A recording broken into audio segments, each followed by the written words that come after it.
Assalamualaikum warahmatullahi wabarakatuh. Jadi pada kesempatan kali ini saya bersama teman-teman saya akan membicarakan tentang komponen-komponen penting dari wisata Sirah Kencong. Ya, dari komponen tersebut terdapat 4 bagian. Yang pertama itu attraction atau daya tarik, yang kedua amenities atau fasilitas, yang ketiga yaitu accessibility, dan keempat yaitu ancillary atau pelayanan tambahan. Jadi untuk bagian saya akan memberikan attractions dari Sirah Kencong, dari wisata Sirah Kencong. Yang pertama yaitu wisata kebun tehnya, tentu saja Sirah Kencong terkenal kebun tehnya. Dan yang kedua yaitu air terjunnya, seperti yang bisa dilihat di PowerPoint ya. Di PowerPoint ini ada detailnya. Yang pertama yaitu kebun teh, yaitu tempat wisata alam yang hawanya dingin dan sejuk. Selain bisa menikmati indahnya pesona alam, wisatawan bisa menikmati dan melihat indahnya matahari terbit ataupun tenggelam. Terdapat beberapa spot foto dan gazebo yang bisa dimanfaatkan pengunjung di akhir pekan. Selalu pengunjung itu ramai. Pengunjungnya selalu ramai dikarenakan kemudahan akses jalan menuju ke Sirah Kencong. Jadi sudah ada pembetulan dan perawatan gitu ya. Produk unggulan dari perkebunan teh Sirah Kencong adalah teh hitam dengan merek Kenti, yang berarti Kencong Tea atau teh Sirah Kencong. Dan yang attraction kedua yaitu air terjun. Air terjun ya seperti yang bisa dilihat di PowerPoint ini ada detailnya, yaitu air terjun setinggi yang kurang lebih 10 meter dengan air yang mengalir bebatuan ini. Di sana itu airnya terasa dingin ya, karena airnya langsung dari sumber pegunungan gitu ya. Nah, lalu setelah tertata rapi, air terjun tersebut dapat digunakan sebagai spot foto atau bisa orang-orang menyebutnya dengan Instagramable ya, dengan begitu indah. Nah, untuk selanjutnya mungkin hal yang bisa dilakukan bagi para warga yang di sana atau panitia yang di sana bisa memberikan sebuah perawatan untuk attractions yang ada di kampung yang ada di wisata Sirah Kencong tersebut. Ya, mungkin akan dilanjutkan oleh teman kelompok saya untuk bagian amenity atau fasilitas. Selanjutnya ada amenities atau fasilitas, yang mana fasilitas dibagi menjadi 2, yaitu fasilitas umum dan juga fasilitas pariwisata.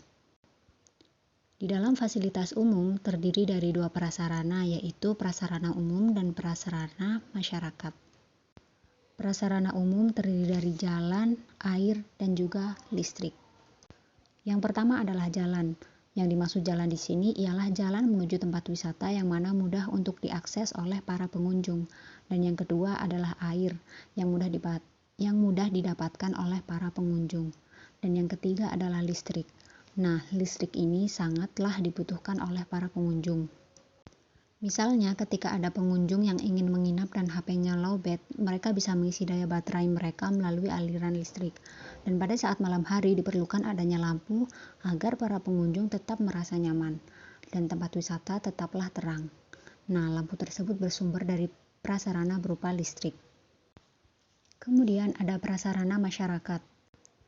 Yang pertama ada fasilitas keamanan.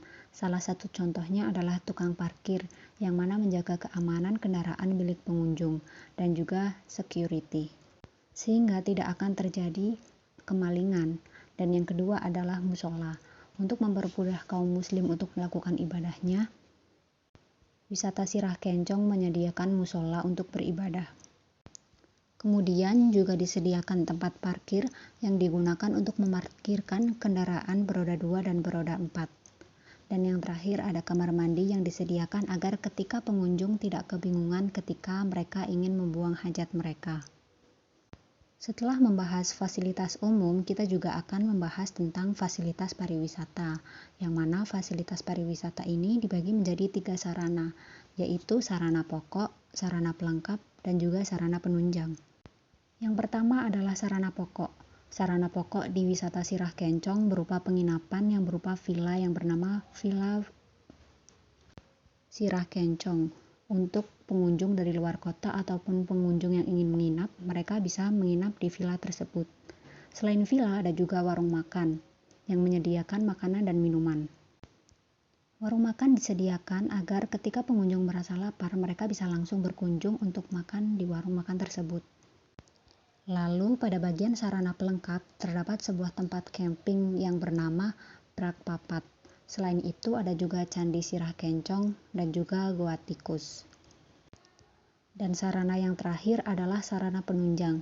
Bagi pengunjung yang ingin membawa buah tangan untuk keluarganya atau tetangganya, mereka bisa membelinya di tempat oleh-oleh yang sudah tersedia di wisata Sirah Kencong.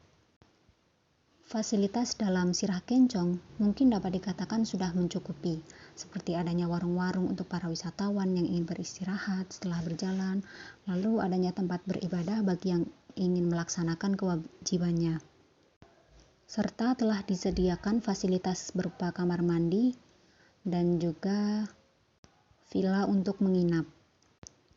Akan tetapi, fasilitas tersebut perlu diperhatikan, dalam artian semua fasilitas tersebut perlu dipelihara serta dirawat agar dapat digunakan oleh para wisatawan yang berkunjung. Untuk pengembangannya, dari segi tempat penginapan mungkin bisa diperluas lagi dengan memanfaatkan rumah penduduk yang sudah tidak dihuni. Selain itu juga bisa menambahkan beberapa spot foto dan fotografer sehingga pengunjung bisa mengabadikan momen mereka ketika berwisata di Sirah Kencong. Yang ketiga yaitu aksesibilitas. Untuk menuju wisata Sirah Kencong terdapat 2 rute, yaitu melalui Semen Gandusari dan Tegal Asriwelingi, di mana jalur yang paling mudah adalah jalur Tegal Asriwelingi yang membutuhkan waktu kurang lebih 30 menit. Jalur ini adalah jalur yang paling mudah dan yang paling sering digunakan untuk menuju ke wisata Sirah Kencong, karena jalannya sudah beraspal sehingga menggunakan kendaraan apapun, baik itu roda 2 maupun roda 4, bisa dilalui dengan mudah. Jika berasal dari luar kota, pengunjung bisa menggunakan bantuan Google Maps yang mengarahkan langsung ke jalur Tegal Asriwelingi. Bentuk pengembangan yang bisa dilakukan yaitu penyediaan layanan transportasi dari pihak wisata yang bisa langsung menuju ke Sirah Kencong. Kemudian pihak wisata juga bisa menyediakan guide atau agen perjalanan supaya pengunjung yang berasal dari daerah yang jauh bisa melakukan perjalanan dengan lebih efektif, serta perbaikan jalur menuju Sirah Kencong yaitu berupa pengaspalan jalan. Baik, saya akan melanjutkan yang poin keempat, yaitu ancillary service atau pelayanan tambahan.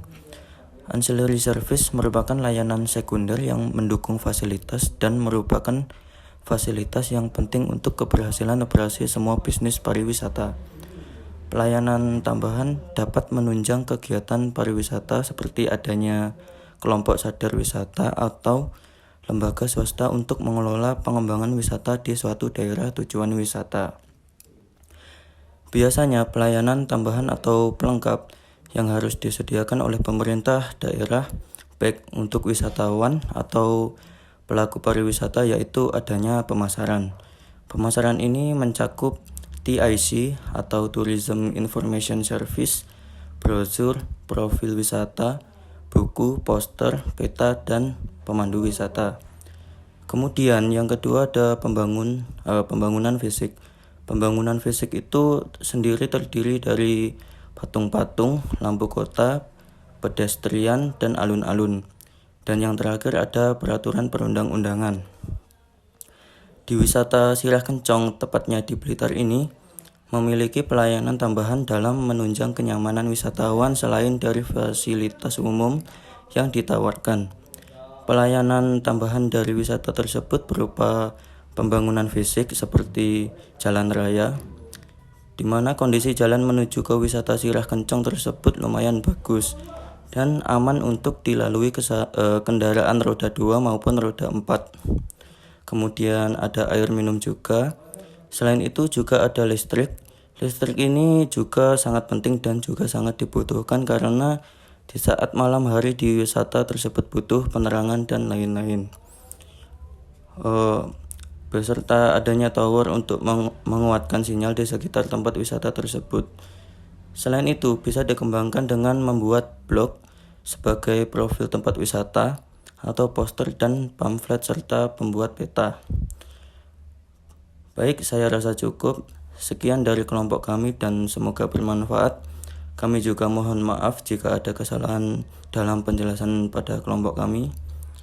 Baik, terima kasih. Wassalamualaikum warahmatullahi wabarakatuh.